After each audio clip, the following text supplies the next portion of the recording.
On m'a demandé de faire un panorama de l'investissement immobilier. Alors, il est un peu tôt pour donner les tendances de 2016. Hein. Il est un peu tard pour faire un point du troisième trimestre. Donc, je me suis dit, au lieu de se concentrer sur des problématiques de flux qui, à mon sens, sont souvent trop prises en compte par les fournisseurs d'informations, concentrons-nous un peu sur le stock.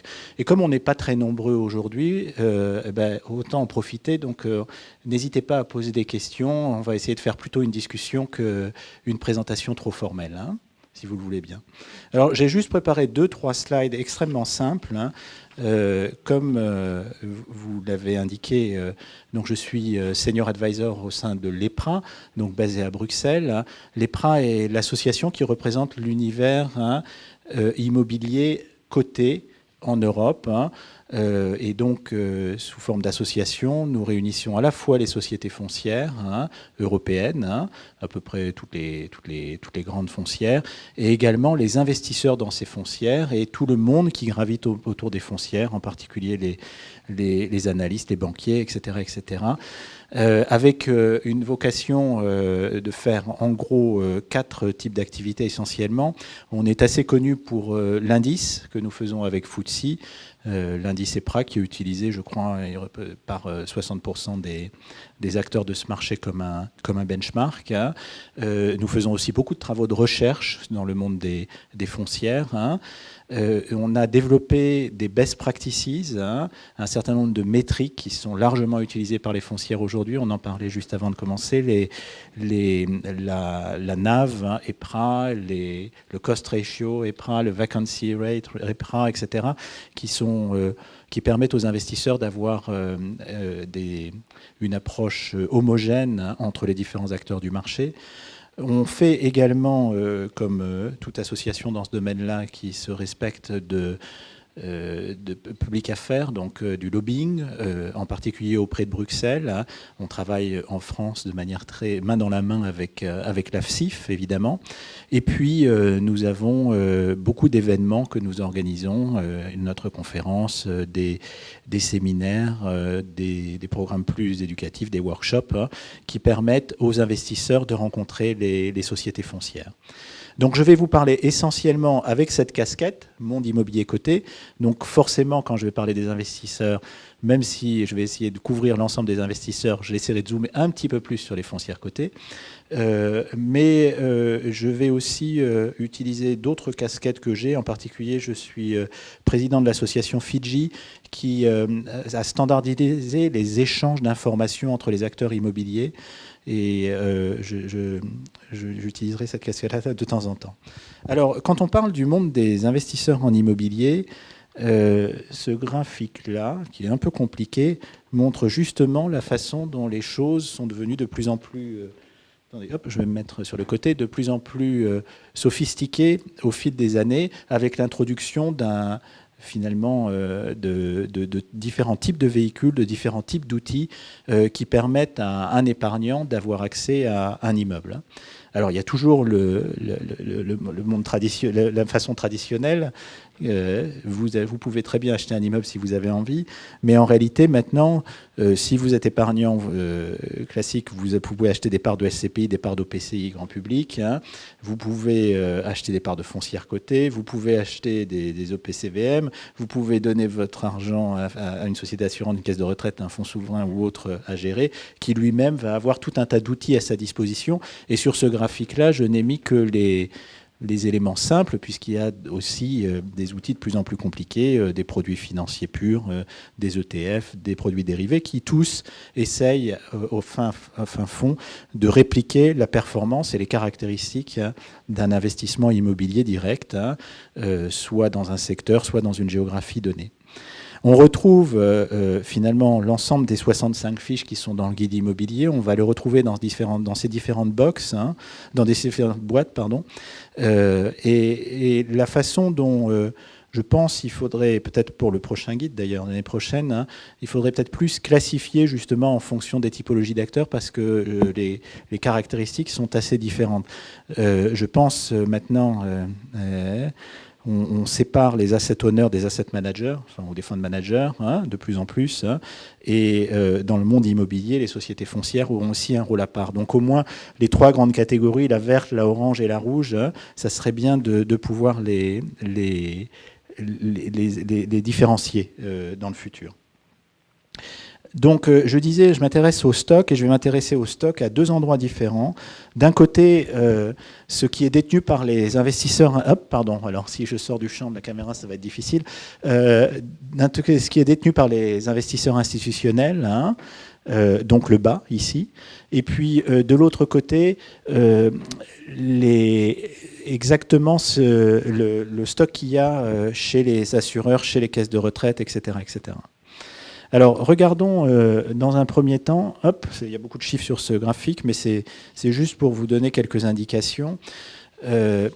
Donc, si je reviens en arrière, voilà, cette boîte verte-là, elle représente en France aujourd'hui à peu près 350 milliards d'euros d'actifs immobiliers. Donc 350 milliards d'euros ou 342 milliards pour être précis, qui se répartissent entre un certain nombre de grands acteurs. Donc les SIC, les foncières cotées, ont à peu près un peu plus de 80 milliards d'actifs aujourd'hui en France. Hein. Les assureurs hein, et autres institutionnels, mais c'est essentiellement les assureurs hein, pour 55 milliards, ont de l'immobilier en direct, hein, donc pour ces fameux 70 milliards. Ce qui a beaucoup cru au cours de ces 10-15 dernières années, c'est le rôle des fund managers, hein, qui aujourd'hui, soit en gestion pour compte institutionnel, soit en gestion de véhicules pour le grand public, hein, ont d'un côté 90 milliards et de l'autre côté une quarantaine de milliards d'euros au total. Et quand on rajoute à ça, finalement, les autres investisseurs qu'on peut identifier, private, hein, family office et autres, hein, on rajoute une soixantaine de milliards, et donc on arrive à peu près aux 350 milliards. Donc on voit comment ça se répartit. Évidemment, si on veut lire ça en fonction des notions de risque, hein, au niveau des véhicules ici, pour institutionnels, hein, on découpe en général entre trois catégories, les fonds core, les fonds value-added, les fonds opportunistes, et puis tout ce qui est plutôt separate account, joint venture, etc., qui prend de plus en plus de place. Hein. En l'occurrence, c'est 90 milliards, donc il y a à peu près la moitié au moins qui est en fonds core, hein, des fonds donc avec relativement peu d'effets de levier et avec un horizon d'investissement plutôt long terme. Hein. Quand value-added et opportunistes d'un côté, donc des fonds plus risqués, et les separate accounts, les joint ventures, etc., représentent l'autre moitié à part à peu près égale. D'accord ? Ce qui est, à mon sens, intéressant aussi, c'est de regarder, quand on déroule vers la droite du tableau, les types d'actifs qui sont détenus entre bureaux, commerces, centres commerciaux, industriels et logistiques. Donc vous voyez à peu près 190 milliards de ces 340 milliards en bureaux, derrière du commerce. Hein. Je n'ai pas mis le logement sur ce graphe, mais le logement représente encore à peu près 45 milliards, hein, détenus par des investisseurs institutionnels, hein, donc quasiment autant que les centres commerciaux. L'industrie et la logistique, 20 milliards. Et donc, si je reviens avec ma casquette EPRA, à peu près 25% du stock de bureaux aujourd'hui, d'immeubles aujourd'hui, gérés de façon professionnelle, on va l'appeler comme ça. Un quart est détenu par des sociétés foncières aujourd'hui, donc elles représentent une part très importante de ce marché. Et si on regarde en particulier le monde des centres commerciaux, avec en France des sociétés comme Unibail, comme Klépierre, etc., on arrive même à des ratios qui sont autour de 60% détenus par les foncières cotées. Donc un univers qui s'est sophistiqué, il y a de plus en plus de cases, je dirais, qui se remplissent. Hein. Je n'ai pas mis là-dedans les sources, si c'est des sources françaises ou des sources étrangères, hein, mais aujourd'hui, sur ces 350 milliards, il y en a à peu près 280 milliards qui sont détenus par des Français, 65 milliards qui sont détenus par des étrangers. La dernière chose que je voulais vous montrer sur ce graphique-là, c'est les niveaux d'endettement. Parce qu'évidemment, quand on parle investissement, on parle equity, mais il y a aussi de la dette. de la dette à peu près à hauteur de 100 milliards quand on regarde en France, hein, et avec des niveaux d'endettement qui sont assez variables d'un type d'acteur à l'autre, hein. Des niveaux d'endettement qui ont tendance à plutôt se réduire. Si on prend les sociétés foncières aujourd'hui, cotées, on est à 38% de LTV dans les sociétés foncières cotées en moyenne, hein. On est, quand on mélange le core, le value added et l'opportunistique, à 35% à peu près sur les fonds de managers, hein, et à 20% dans tous les véhicules plus grand public, hein. Donc une dette, hein, qui a plutôt tendance à se réduire, et surtout une dette qui a plutôt tendance à sortir des banques, hein. C'était plus les banquiers qui font l'essentiel de la dette, c'est aussi d'autres catégories d'investisseurs, ou les mêmes d'ailleurs, qui, pour différentes raisons, investissent de plus en plus dans la dette immobilière, non seulement dans les immeubles, mais aussi dans la dette immobilière, en particulier pour des problématiques qui sont liées aux réglementations et solvency pour les compagnies d'assurance, pour n'en citer qu'une. Donc revenons, je reviens un pas en arrière, hein, et je voulais faire une comparaison avec les États-Unis, alors pas avec spécifiquement la France, mais avec l'Europe, hein, et donc m'intéresser donc plus à ici, mais plutôt à ce qui se passe ici, c'est-à-dire quelle est l'allocation à l'immobilier des compagnies d'assurance et des fonds de pension. Donc les zinzins traditionnels, hein. Alors, ce graphique-là donc met en parallèle ce qui se passe aux États-Unis, en haut du graphique, hein, ce qui se passe en Europe, hein, en bas du graphique. Donc, si on commence par la gauche, hein, aujourd'hui, 80% des investisseurs institutionnels ont de l'immobilier. Donc, ça veut dire, d'une certaine manière, qu'il y en a encore 20% à convaincre, hein, qu'il faudrait qu'ils aient l'immobilier aussi. C'est exactement le même chiffre aux États-Unis et en Europe. Ça veut dire, d'une part, que je pense que le guide, hein, il devrait avoir plus que 65 fiches, hein, dans le futur, hein, et ça veut dire, pour nous tous dans cette salle, hein, donc comme je le disais, que 20% des investisseurs, hein, sont à convaincre d'avoir de l'immobilier. C'est essentiellement plutôt les petits investisseurs aujourd'hui qui n'ont pas d'immobilier. Alors, pour tous ces 80% qui ont de l'immobilier, quelle est leur allocation à l'immobilier ? Petite différence entre les États-Unis et l'Europe. En Europe, on est autour de 4% d'immobilier aujourd'hui sur l'ensemble de l'allocation d'actifs. Aux États-Unis, on est plutôt autour de 6%. Ce qui est, à mon sens, plus intéressant d'une certaine manière, c'est de voir que l'allocation cible, hein, à l'immobilier est au-dessus de l'allocation actuelle. C'est-à-dire que l'allocation cible en Europe est plutôt à 5,1%. 1% au-dessus de l'allocation actuelle. Aux États-Unis, c'est encore plus important, donc on est presque à 8% d'allocation cible, alors qu'on est à 6% aujourd'hui. Donc là aussi, d'une certaine manière, bonne nouvelle pour le marché immobilier, il y a encore des velléités à investir plus dans l'immobilier, puisque c'est un instrument, surtout quand on regarde les autres classes d'actifs aujourd'hui, qui génère un cash flow récurrent et donc qui attire beaucoup les investisseurs et en particulier les fonds de pension.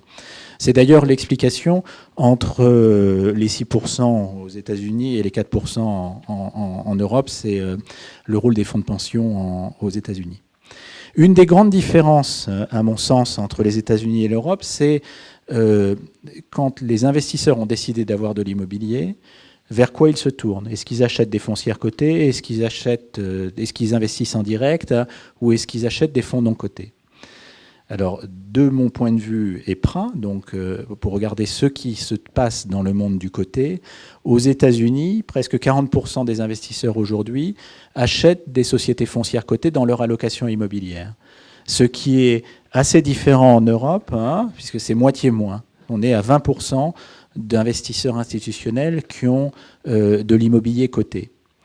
Donc les autres, hein, soit ils ont du direct, hein, soit ils délèguent leur gestion à travers des fonds ou à travers des separate accounts à des fonds managers, hein.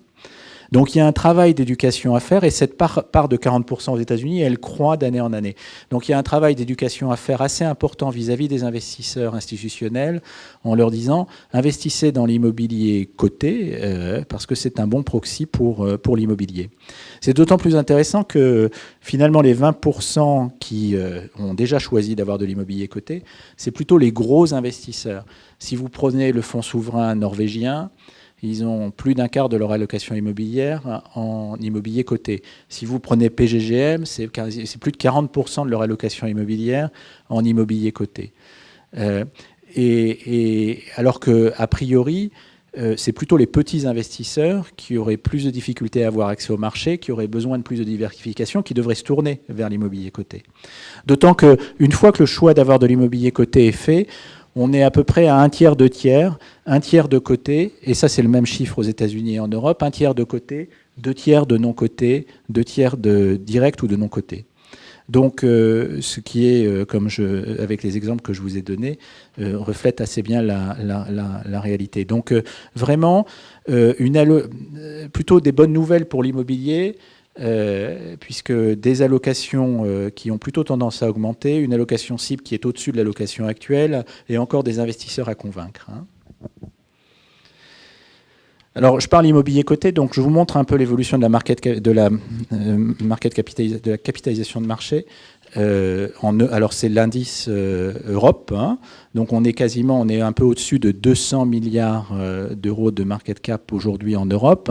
Et on voit, donc en 20 ans, en gros, on est passé de 50 à 200. Donc, on a fait un x4 sur le marché. Ce qui est intéressant, c'est là, encore une fois, et c'est ma dernière fois, ou presque, je vais comparer avec les États-Unis. Aux États-Unis, le marché des REIT, qui ont finalement la loi des REIT aux États-Unis, c'est dans les années 60. Et même si je prends il y a 20 ans, donc bien après les années 60, il y a 20 ans, la taille des REIT aux États-Unis était à peu près ici. Donc était moitié moins de l'Europe. Aujourd'hui, elle est au-dessus du plafond, c'est-à-dire elle est x4 par rapport à l'Europe. Donc il s'est passé quelque chose aux États-Unis qui fait que les sociétés foncières cotées ont vraiment cru de manière exponentielle durant ces 20 dernières années. Et il y a un certain nombre d'explications à ça. C'est des foncières qui sont déjà de plus grande taille, quasiment 3 fois plus grandes qu'en Europe. C'est des foncières où il y a moins de dettes, donc il y a forcément plus de market cap. Il y a plus de flottants. Et puis, c'est en général des foncières qui sont plus spécialisées. La dernière chose que je voulais mettre en avant sur ce graphique, c'est quelque chose qui s'est passé au 1er septembre de cette année, qui, à mon sens, est importante pour le secteur immobilier de façon générale, même si c'est un peu un jargon abscon. Mais les grands fournisseurs, la manière dont on investit en actions, vous savez, est liée à une segmentation du marché entre différentes catégories. Jusqu'à présent, et donc cette segmentation, celle la plus utilisée en tous les cas, elle s'appelle GICS, Global Industry Classification Standard. Cette classification, elle donne les grandes catégories, la chimie, je sais pas quoi, les médias, la pharmacie, etc., puis des sous-catégories, etc., etc. Et donc les allocations d'actifs des grands investisseurs se basent là-dessus. Jusqu'à présent, il y avait 10 secteurs dans cette classification. Au 1er septembre, il y a eu l'introduction d'un nouveau secteur qui est l'immobilier, qui vient donc pour les sociétés foncières cotées comme un secteur à part entière. Et c'est la première fois donc que l'immobilier est traité à part entière. Jusqu'à présent, c'était un sous-segment de la finance. Et ça reflète beaucoup de choses sur l'histoire de notre marché, qui est maintenant considéré comme beaucoup plus mature, beaucoup plus isolé, et ça laisse à penser que donc on devrait avoir encore de belles années devant nous. Pour conclure, quelques messages, à mon sens, sur les caractéristiques de l'investissement immobilier aujourd'hui. Je crois le titre de votre guide, c'était « Performance et diversification ». Et donc, c'est effectivement 2 messages assez forts, mais j'en ai rajouté quelques autres. Parce qu'aujourd'hui, on ne peut pas parler de performance sans parler de risque. Les deux sont vraiment intrinsèquement liés chez les investisseurs. Et j'irais même jusqu'à dire qu'il y a maintenant presque plus de gens qui s'occupent du risque que de gens qui s'occupent de la performance. Pour reprendre un exemple d'un fonds de pension aux Pays-Bas, un des gros, je crois leur équipe risque en 5 ans est passée de 8 à 80 personnes. Donc ça donne une idée des efforts qui sont faits aujourd'hui par les investisseurs, pas spécialement en immobilier, mais à mieux comprendre le risque. Et évidemment, on a vu encore plus tôt dans l'année le rapport du HCSF qui mettait en relief un certain nombre de facteurs de risque sur les marchés immobiliers aujourd'hui. Donc il est très important, évidemment, de disposer de données qui sont fiables sur ce marché-là pour pouvoir mieux appréhender les risques. Parce que finalement, le risque, c'est par définition ce qui n'est pas connu est un risque. Donc va être pricé en conséquence. L'autre élément que je voulais mettre en relief sur les thèmes un peu clés en ce moment, c'est également la maîtrise des coûts. Donc l'immobilier a pour réputation, en tous les cas, d'être une classe d'actifs chère à gérer. Et donc, chez tous les investisseurs, on est en train de voir des réductions de coûts ou des volontés de réduire les coûts qui se traduisent à toutes les échelles. Je me souviens, pour prendre un seul exemple, les frais des évaluations ont baissé. Donc tous les coûts maintenant sont sous pression. Les investisseurs veulent de plus en plus comprendre et contrôler les différents coûts. Peut-être plus intéressant, et pour reprendre un des thèmes de votre guide, c'est tout ce qui tourne autour de la diversification. Et là, il y a encore beaucoup de choses à faire de la part des investisseurs. Alors, diversification, c'est, si je commence par la géographie, il y a en immobilier un énorme biais domestique chez les investisseurs institutionnels en particulier. C'est-à-dire que quand on compare par rapport aux autres classes d'actifs, en immobilier, on est à plus de 90% encore chez la plupart des acteurs en investissement dans le pays d'origine de l'investisseur. Ces choses-là sont en train d'évoluer assez vite et on voit à peu près tous les gros investisseurs s'intéresser de plus en plus à une allocation au moins pan-européenne, voire même globale en Asie, etc., quand ils sont prêts à prendre du risque de change. Et ça, c'est une tendance qui, à mon sens, est assez lourde. Et qui va faire changer beaucoup d'acteurs.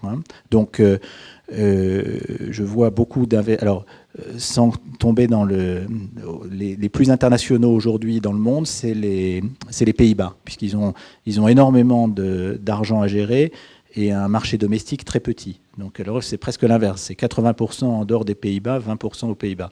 Alors sans tomber dans ce travers extrême, il y a beaucoup d'investisseurs qui aujourd'hui se positionnent 2 tiers, 1 tiers ou au moins en cible. Le deuxième élément de diversification, c'est les secteurs. Donc en dehors des secteurs traditionnels, bureau, logement, commerce. Bureau-logement, c'était, on va dire, les années 80. Les années 90, c'était plutôt commerce, logistique. Et puis, depuis 10 ans, on s'étend, ou 15 ans, on s'étend de plus en plus vers les secteurs, on va dire, alternatifs. La santé, les résidences étudiantes, les hôtels, les résidences de retraite, etc., qui commencent à peser lourd ou à être de plus en plus importantes dans les allocations d'actifs. Juste un chiffre pour revenir aux États-Unis. Si on prend le monde des foncières cotées, des REIT aux États-Unis, d'abord, il n'y a pas beaucoup de diversifiés. 95% sont spécialisés sur un secteur. Et deux, au-delà de ça, plus de la moitié de la capitalisation aujourd'hui n'est plus sur les secteurs traditionnels, bureaux, commerce, logement. Plus la moitié de la market capitalisation, elle est sur les secteurs alternatifs, justement, déjà. Et je pense que ça va être amené à bouger. Et alors, on parle diversification. En réalité, beaucoup d'investisseurs aujourd'hui, ils ne s'appellent plus REIM, Real Estate Investment Management, mais Real Asset. Et ça veut dire qu'en quelque sorte, l'immobilier est en train de s'étendre vers l'infrastructure. Et l'infrastructure est un des secteurs qui croît en ce moment le plus rapidement. Est-ce que c'est de l'immobilier ou pas? Je ne sais pas comment on s'arrête, s'il faut dire l'immobilier, il faut que ça ait une porte. Ce n'est pas une mauvaise définition en général. Et dans ce cas-là, l'infrastructure n'en fait pas partie. Et puis le dernier point que j'ai mis sur ce graphique-là, c'est le besoin de liquidité. On l'a vu apparaître récemment avec le Brexit. Le lendemain du Brexit, les fonds britanniques ont quasiment tous fermé. Les foncières, les côtés britanniques, ont perdu 15% de leur valeur du jour au lendemain, mais il y a eu une liquidité assez forte. Et je pense que pour la plupart des investisseurs aujourd'hui, il y a ce besoin de liquidité est de plus en plus important. Surtout dans un monde où, pour ce qui est de l'épargne retraite, et je conclurai là-dessus, On est incontestablement dans un mouvement de defined benefit à defined contribution, hein, donc ce qui laisse à penser que les besoins... l'immobilier va toujours tenir une place de plus importante au sein des allocations d'actifs, parce que defined contribution, c'est plutôt porteur d'avoir des produits à revenus constants. Et deux, les besoins de liquidité sont de plus en plus importants également. Donc il faut trouver les outils, il faut trouver les acteurs, il faut trouver les véhicules pour répondre à ces besoins-là. Gestion de risque, maîtrise des coûts, proposer de la diversification et de la liquidité. Voilà en quelques mots ce que je voulais vous dire ce soir.